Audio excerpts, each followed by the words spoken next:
And then there's the stage that Rumi calls the lion, or the lioness. And the quality of the stage of the lion or the lioness is a kind of bravery, the roar of authority of a lion. I am here in the midst of it all. The Buddha called his teachings the lion's roar. And when he was challenged by people, do you really know what you're talking about? Have you really done it? He would say, I have done all of the great ascetic practices of India until I almost died. I did them all. And I have found the way to freedom. I have done this myself. And if you wish to be free, you must only sit and face yourself with this same awareness, with this same openness, and you too can be free. And all kinds of people challenged him, and he responded each time, there is a truth, there is a way to awaken for you and you. You may do so. The lion's roar. Did you ever hear a lion roar? It's a fantastic thing. Even in the zoo, the lion has this great big bellow, sort of this huge sound. You can go to the zoo and all the animals, the monkeys are making their kind of funny calls and the birds are kind of twittering, and all of a sudden, this huge roar. And the lion, if you see a lion roar, it roars with its whole body. It's not just its throat, but its whole body becomes this kind of container, and it opens its mouth wide, and this huge roar comes out. And then when it does, everything becomes quiet in the zoo. The birds shut up and the monkeys get quiet. It's like something's really speaking here. And for the lion, this quality, it's not duty. Oh, I'm doing it and I have to continue in another breath and another meditation and another. This is the resting in the center of our being, in the center of the earth, and speaking the truth. And it honors and bestows this blessing of this great honesty. This is, again, the Buddha's lion's roar at one point. He says, I consider the positions of kings and rulers as but dust motes in a sunbeam. I see the treasures of gold and gems as but broken tiles. I look upon the finest silken robes as tattered rags. I see the myriad worlds of the universe as small seeds, and the great Indian Ocean as drops of dew at my feet. I perceive the teachings of the world to be the illusions of magicians, and look upon the judgment of right and wrong as the serpentine dance of dragons, and the rise and fall of beliefs as but traces left by the four seasons. I see all of this great dance of birth and death, and rest in the place of wisdom in the midst of them. And this is your Buddha nature and mine. This is that place of knowing, to find one's royalty or one's dignity in meditation, one's own Buddha nature. I like this poem that speaks to it in another way. This is from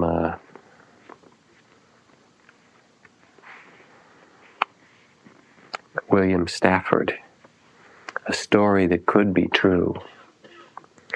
If you were exchanged in the cradle and your real mother died without ever telling the story, then no one knows your name.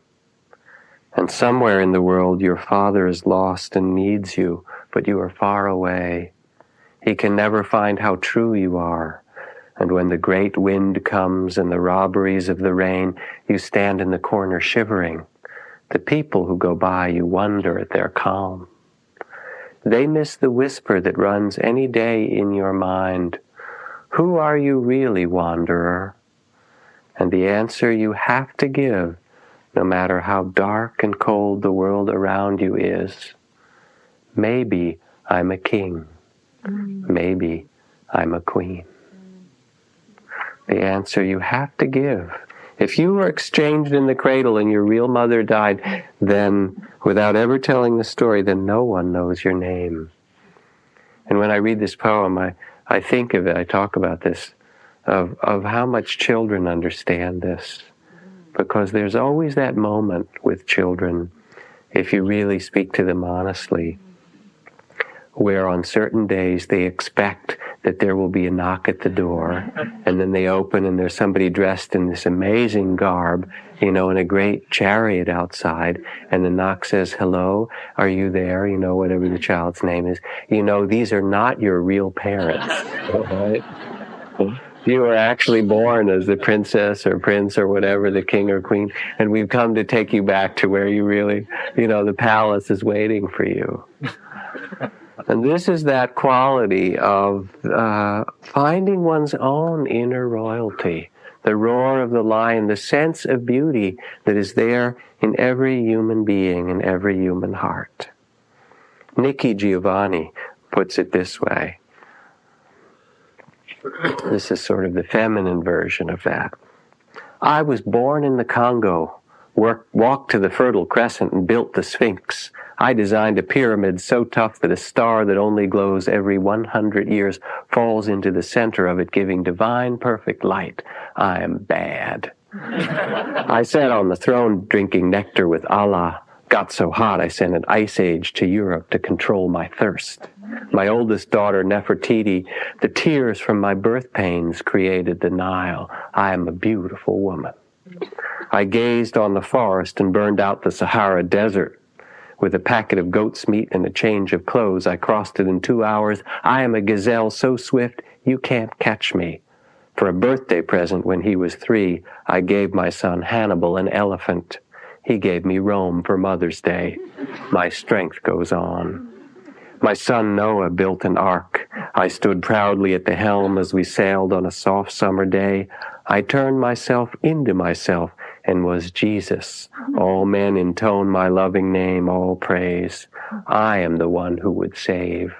I sewed diamonds in my backyard. My bowels deliver uranium. The filings from my fingernails are semi-precious jewels. On a trip north, I caught cold and blew my nose, giving oil to the Arab world.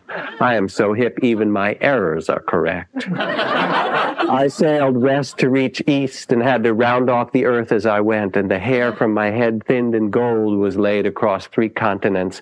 I am so perfect, so divine, so ethereal, so surreal, I cannot be comprehended except by my permission.